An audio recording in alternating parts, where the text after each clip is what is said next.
pang parangin na chuai chi aro pui na le amoi na zong zong le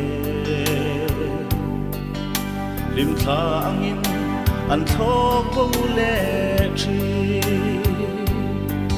shinun par vulai ni te po chua in mua na liam chi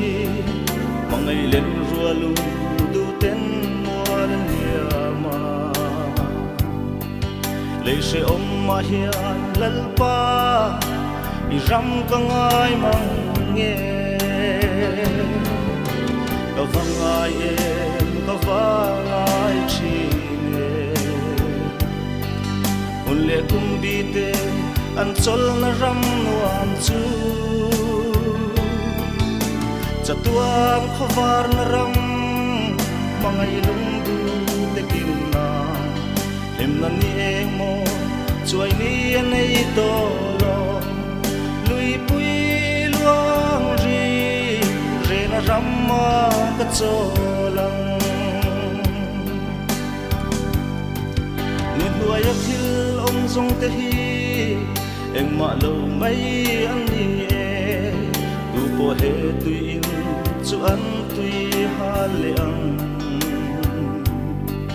chol na dai rim a lo om si lo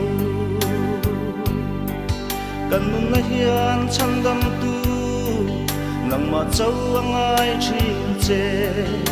ka tha va vai nun tui har min hem tu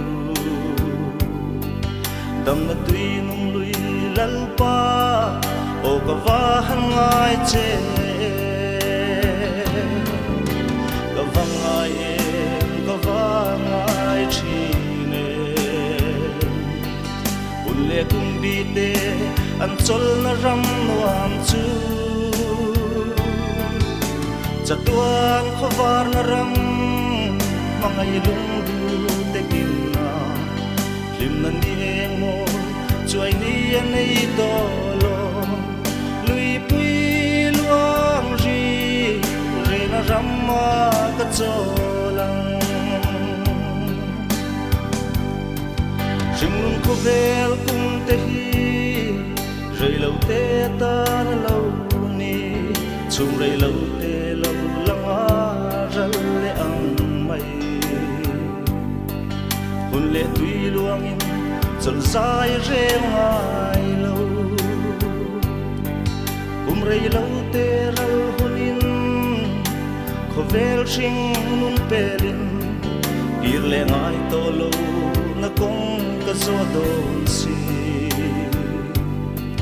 dam chu ni ka chiar dan lal pa nang in min sir ti rang che